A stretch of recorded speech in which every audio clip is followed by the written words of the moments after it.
오늘 함께 나누실 하나님의 말씀은 로마서 1장 18절의 말씀입니다. 신약성경 239페이지에는 로마서 1장 18절의 말씀을 다 함께 봉독하겠습니다. 하나님의 진노가 불의로 진리를 막는 사람들의 모든 경건하지 않음과 불의에 대하여 하늘로부터 나타나나니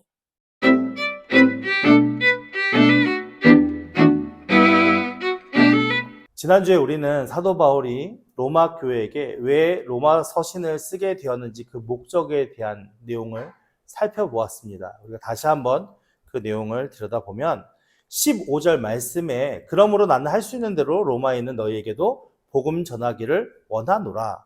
그러니까 지금 사도 바울은 간절한 마음으로 될 수 있으면 가급적이면 너희에게 복음을 전할 수 있기를 원한다라고 이야기를 하고 있어요. 그리고 16절에 보니까 뭐라고 얘기합니까? 내가 복음을 부끄러워하지 아니한다라고 얘기했거든요. 근데 여기서 복음을 부끄러워하지 아니한다는 표현은 결국 무엇을 나타내면 내가 복음을 자랑한다라는 의미와 같은 거예요. 근데 오늘 우리나라 성경에는 빠져 있지만 16절에 내가 복음을 부끄러워하지 아니하노니 앞에 한 단어가 있어요. 원래 본문의 원문에는 단어가 있어요. 그것이 뭐냐면은 왜냐하면이에요. 왜냐하면. 원래는 왜냐하면 내가 복음을 부끄러워하지 아니한다라는 말씀이죠. 그러니까 15절과 이어서 보면 내가 너희에게 복음 전하기를 원하노라. 왜냐하면 내가 복음을 부끄러워하지 않기 때문이다라고 얘기하고 있어요. 그리고 그 뒤에 이 복음은 누구에게요? 모든 믿는 자에게 구원을 주시는 하나님의 능력이 됩니다라고 얘기했죠. 근데 이 앞에도 똑같이 왜냐하면이라는 단어가 빠져 있어요. 내가 복음을 부끄러워하지 않아. 내가 복음을 자랑해. 왜냐하면 이 복음은 모든 믿는 자에게 구원을 주시는 하나님의 능력이기 때문에 그래 라고 얘기하는 겁니다. 그러니까 지금 사도 바울이 로마서를 쓰면서 로마 교회에게 이야기하는 복음을 전하고자 하는 목적이 무엇입니까? 복음이 자랑스럽기 때문이랍니다. 그리고 이 복음이 어떻다고요? 구원을 주시는 하나님의 능력이 그 안에 담겨져 있기 때문이라고 합니다. 그래서 17절에 말씀을 살펴보면 이것을 문장을 좀 나눠서 살펴보면 내가 너에게 복음을 전하기를 간절히 소망한다. 왜냐하면 이 복음이 너희에게 필요하기 때문이다 라는 의미를 담고 있는 거고요.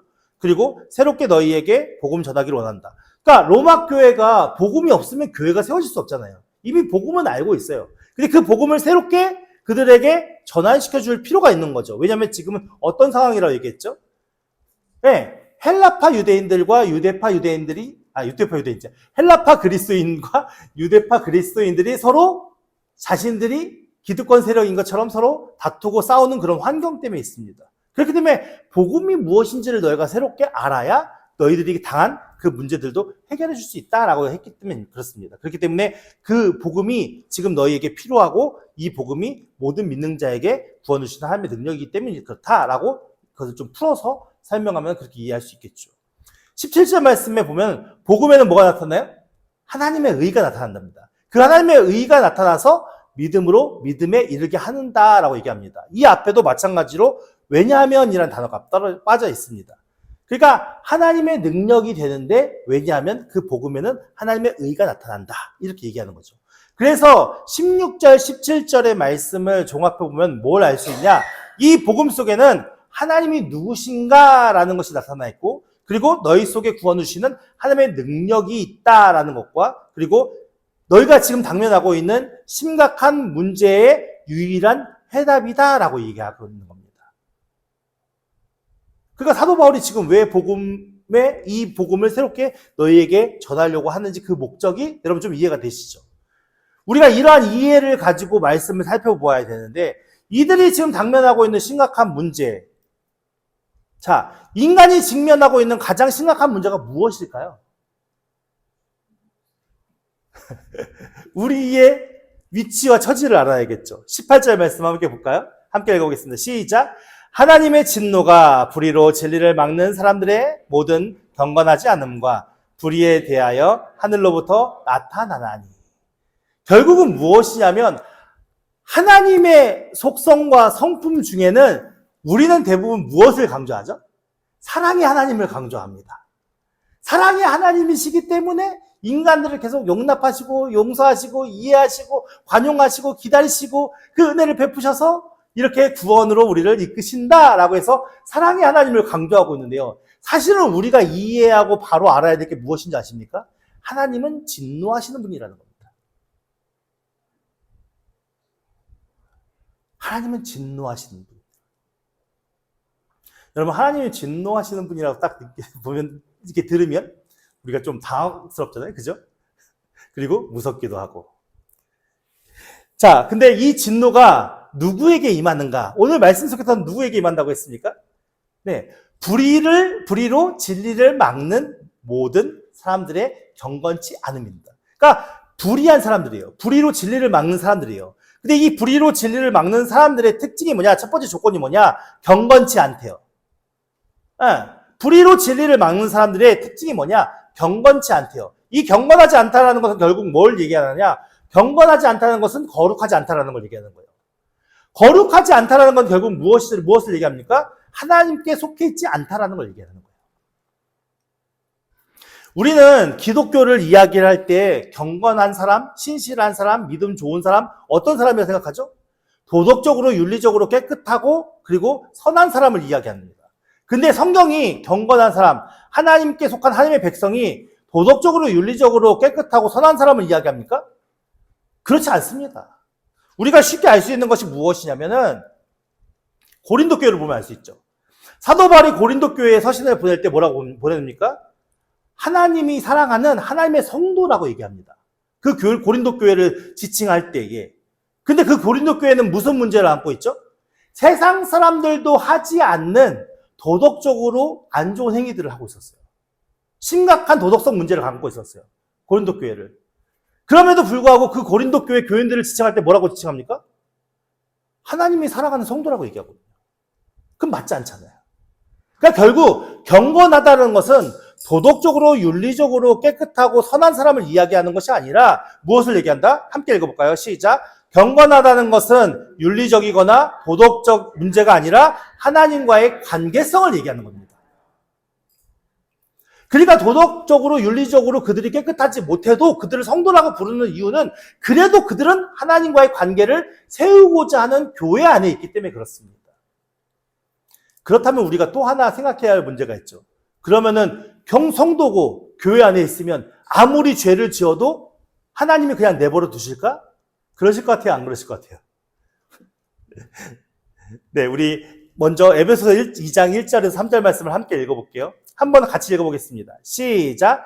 그는 허물과 죄로 죽었던 너희를 살리셨도다. 그때 너희는 그 가운데서 행하여 이 세상 풍조를 따르고 공중의 권세 잡은 자를 따랐으니 곧 지금 불순종의 아들들 가운데서 역사하는 영이라.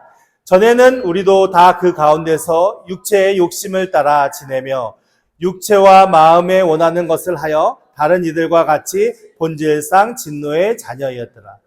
원래 우리의 상태는 하나님을 알기 전에, 예수님을 알기 전에는 이미 우리는 어떤 상태에 있다고요? 우리가 지은 육체의 욕심을 따라 지내며 육체와 마음이 원하는 것들을 하여서 결국 뭐요? 본질상 진노의 자녀였다라고 얘기를 합니다.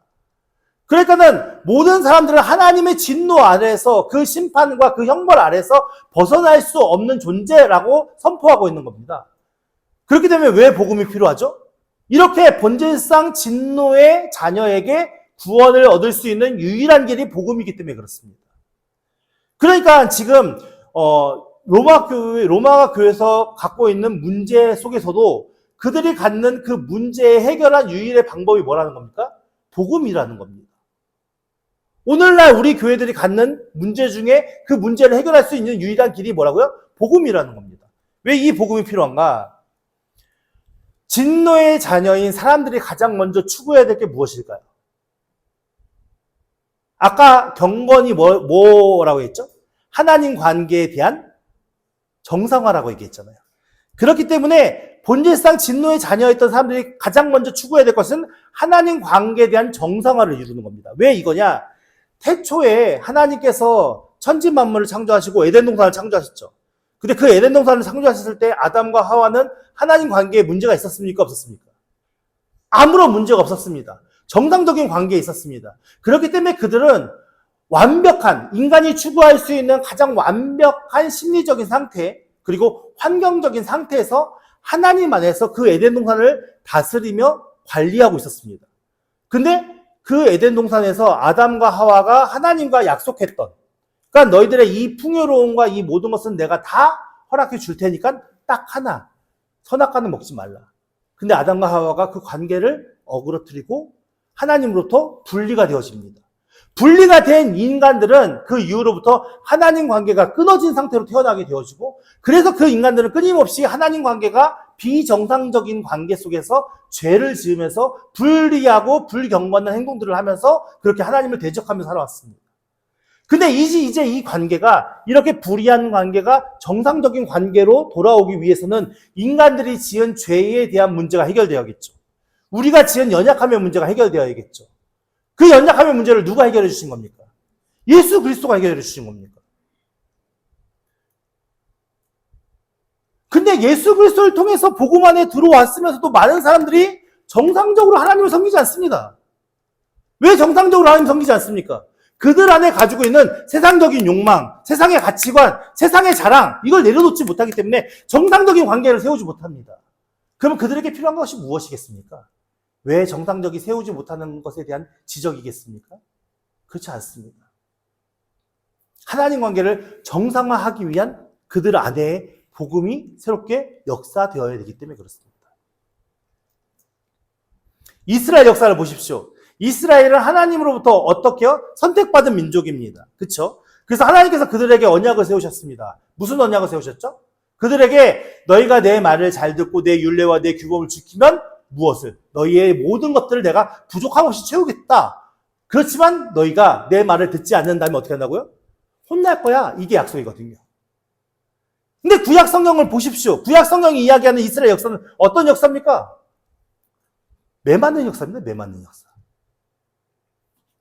하나님께로 돌아와서 하나님과 정상적인 관계와 정상적인 그런 관계를 세워야 되는데 이들은 어떻게 했습니까? 하나님 앞에 돌아오면 복을 받고 또 주변을 두리번 걸리면서 다른 나라들이 잘 되는 거, 다른 나라들이 뭔가 우리보다 좋은 걸 가졌네? 그럼 또 거기 가서 기웃기웃거리다가 또 혼나고. 끊임없는 매맞는 역사입니다. 이걸 통해서 우리가 알 수 있는 게 뭡니까? 예수 믿는 사람들이 매 안 맞고 하나님의 분노와 진노 안에 없습니까? 있습니다. 그것이 하나님께서 이스라엘을 때리신 이유가 무엇입니까? 그냥 미워서 때린 겁니까? 아닙니다. 돌아오기를 바라는 마음으로 때린 겁니다. 그 관계가 정상적으로 회복되기를 바라는 마음으로 때린 겁니다. 그러니까 오늘 우리도 하나님과의 관계를 정상적으로 세우지 못한다면 어떻게 될까요? 매맞는 역사 속에 우리도 동참될 수밖에 없는 그런 상황과 처지에 있다는 것을 우리 아셔야 됩니다. 그렇기 때문에 우리가 구약 성경을 통해서, 신약 성경을 통해서, 인생을 통해서 배워야 하는 것이 무엇이냐? 복의 근원이 누구인지를 알아야 된다는 겁니다. 여러분, 우리에게 주시는 복의 근원이 누구로부터 오는 건지를 알아야 된다는 것입니다. 그리고 세상 모든 만물의 주권자가 누구고, 누구의 뜻대로, 누가 원하는 대로 통치하고 다스리고 있나, 그 진리를 깨닫는 게 중요하다는 것입니다. 그런데 그 하나님은 공의의 하나님이기 때문에 우리가 잘못해도 내버려 둔다? 말도 안 되는 일입니다. 공의는 뭐냐면 재판관이 재판하는 걸 얘기하는 거예요. 그렇기 때문에 우리가 실수를 하고 우리가 하나님 관계를 정상적으로 갖지 못했을 때에 하나님이 우리에게 훈계하시고 교훈하시고 책망하시겠죠. 그때 우리가 하나님 관계를 회복하기 위한 게 무엇이 필요하다고요? 복음이 필요하다는 겁니다. 왜 복음이 필요합니까? 우리들의 죄를 우리가 해결할 수 있습니까? 없습니다. 예수 그리스도의 십자가 은혜만이 그렇습니다. 그러니까 우리의 신분은 진일상 진노의 자녀이고 하나님이 그 모든 것 위에 다스리시고 통치하시고 복도 주시고 진노도 하시는데 그 가운데 중보자이신 예수 그리스도가 그 속에서 우리를 하나님의 진노로부터 하나님의 그 분노함으로부터 보호하고 다스리고 지키신다는 것이 이게 성경이 이야기하는 복음의 은혜입니다. 근데 우리가 복음 없이 신앙생활 할 수 있을까요? 우리가 복음 없이 믿음 생활하고 복음 없이 하나님 관계를 정상화시킬 수 있을까요? 여러분, 하나님께서 왜 예수님을 이 세상에 보내주셨죠? 그것은 뭐냐면 인류 스스로가 자신들이 지은 죄를 해결하지 못하기 때문입니다. 하나님께서 예수님을 보내신 이유는 우리의 죄의 모든 문제를 해결하기 위해서 친히 하나님의 아들인 예수 그리스도를 이 땅에 보내주신 것입니다. 그리고 그 예수 그리스도께서 우리가 잘 알다시피 오늘 종료주일이잖아요. 오늘 종료주일인데 종료주일이 어떤 의미를 담고 있습니까? 예수님께서 공생의 사역을 이제 다 하시고 십자가를 지시기 위해서 이제 예루살렘 성에 입성해서 일주일을 보내는 이 기간을 종료주일 고난주간이라고 얘기합니다. 그러니까 예수님은 지금 어떤 사고와 가치로 지금 예루살렘에 입성하는 겁니까? 하나님께서 인간을 구원하시기 위한 그 구원의 은혜를 완성하기 위해서 자신을 내던지기 위해서 지금 예루살렘 성에 입성하고 있습니다. 나귀를 타고. 그랬을 때 유대인들은 어떻게 반응하고 있죠? 호산나 다윗의 자손이요. 찬송하리로다. 예수님이요. 자신들의 왕이 될 줄 알았던 거죠.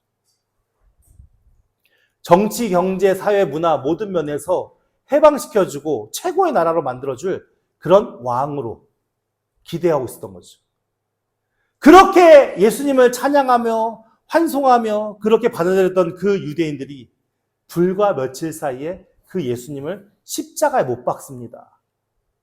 그들이 진짜 하나님과의 관계가 정상적으로 바르게 세워져 있다면 예수님이 메시아인지 못 알아봤을까요? 저는 자꾸만 성경을 보면서 의구심이 드는 게 정말 그 당시에 바리새인들과 서기관들과 민족의 지도자들이 성경을 정통하고 있었잖아요.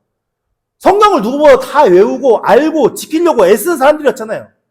근데 그들이 가식적인 외식적인 믿음이 아니라 진짜 하나님과 정상적인 관계 속에서 믿음을 세우고 자신들의 삶을 세우고 그렇다면 예수 그리스도가 와서 베푸셨던 그 기적과 이적과 말씀을 들으면서 그들이 그 예수님을 메시아라고 못 알아봤을까요? 저는 아닐 거라고 생각합니다. 왜냐하면 예수님을 따르는 무리들 중에서도 여인들은 무덤 앞에서 부활하신 예수님을 기다리고 있었잖아요. 예수님께서 십자가의 죽음과 부활에 대해서 제자들과 사람들에게 가르쳤을 때 그것을 믿는 무리들이 기다리고 있었다고요. 그것을 믿었던 무리들이 있었고 그들은 그 부활하신 예수님을 기다리고 있었다고요. 그렇다면 하나님 관계를 바르게 세웠던 바리새인들이나 서기관들이나 민족의 지도자들이 그 백성들을 정상적인 그 하나님 관계를 바로 세울 수 있도록 가르치고 인도하고 지도해 줬다면 그들이 진짜 예수님을 십자가에 못 박았을까요? 저는 약간 그런 것들이 마음속에 조금 생각이 되더라고요. 오늘 우리는 그 유대인들과 같이 똑같이 예수님을 못 박아라고 소리 지르는 연약함 속에 있을 수도 있습니다. 내 안에 연약함이, 내 안에 부족함이 그 유대인들과 똑같이 얼마 전까지는 하나님 좋습니다. 예수님밖에 없군요. 하나님 너무나도 내게 풍성한 은혜 주셔서 감사합니다. 라고 했다가 며칠 있다가 우리는 저 예수를 못 박으십시오. 저 사람이 나쁜 사람입니다. 라고 얘기할 수 있는 그런 연약함이 우리 안에 내재되어 있다고. 그래서 우리는 사실 하나님 앞에 칭찬받을 것이 아무것도 없음에도 불구하고 십자가의 복음이 우리를 그 하나님으로부터 의롭다 인정함을 받게 하셨고 사랑하는 나의 아들이다 라고 얘기하고 있는 것이고 그리고 오늘도 우리 가운데 얘야 나만 잘 따라와봐. 그럼 내가 너희에게 약속한 천국과 너희들에게 줄 상급이 예비되어 있는 나의 나라로 너희들을 인도해 줄게. 지금 그러고 계시는 겁니다. 그 복음의 은혜로 정상화되지 않는 사람들의 결말은 어떻게 되겠습니까? 여러분 너무나도 끔찍한 지옥이 그들 앞에 펼쳐져 있는 것입니다. 한국교회의 많은 사람들이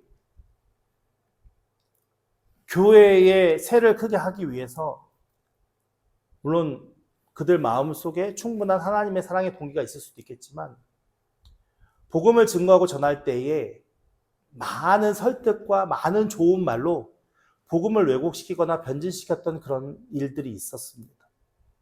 그래서 우리가 실상은 저 믿지 않는 세상의 사람들에게 임박한 진노를 알려주고 그들에게 진짜 복음이 왜 필요한지를 알려줘야 하는 상황인데 많은 사람들이 우리 교회는 좋은 교회니까 우리 교회는 목사님이 말씀을 잘하니까 우리 교회는 사랑이 많으니까 사실은 예수 그리스도의 복음이 아닌 다른 것으로 사람들을 설득해서 교회에 찾아오게 하고 또 물론 그 안에서 복음을 받아들이는 많은 사람도 있겠지만 우리가 진짜 하나님을 어떤 하나님을 이해하고 어떤 하나님을 알고 복음이 무엇인지를 바르게 알아야 우리는 하나님과의 관계를 정상화시킬 수 있는 사람이라는 것을 지금 사도 바울은 이 짤막한 이 한 문장을 통해서 우리에게 이야기해 주고 있는 겁니다. 여러분, 하나님은 사랑의 하나님이십니다.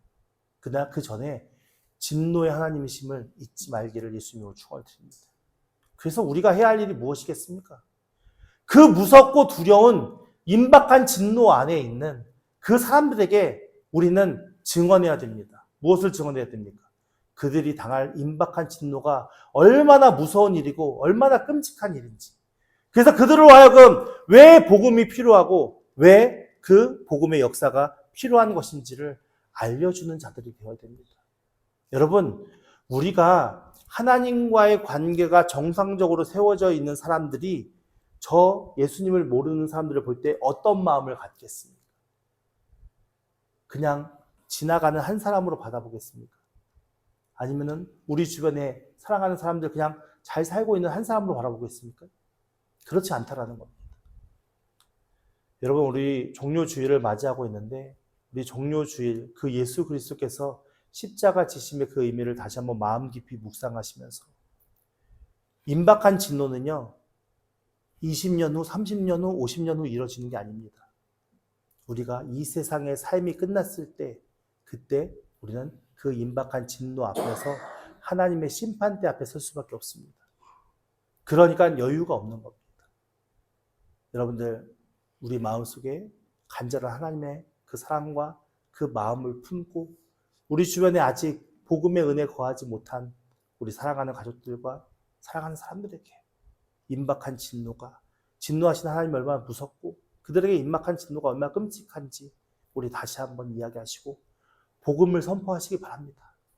그래서 그들의 마음속에 하나님께서 감동하기를 바라는 마음으로 이야기하시기 바랍니다.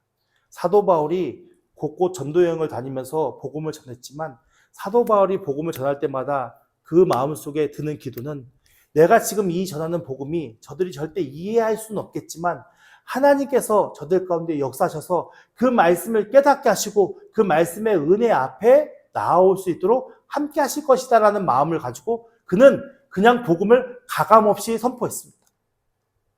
복음에 어떤 설명이 필요하고 어떤 미사여구가 필요하겠습니까? 여러분, 여러분들이 가지고 있는 그 복음의 은혜를 선포하시면서 여러분 주변에 죽어가는 영혼들이 진리를 깨닫고 그 진리 안에서 참된 자유함을 누릴 수 있는 그 축복의 은혜에 거할 수 있도록 우리 함께 애쓰고 힘쓰는 은혜가 있기를 예수님의 이름으로 축원드립니다.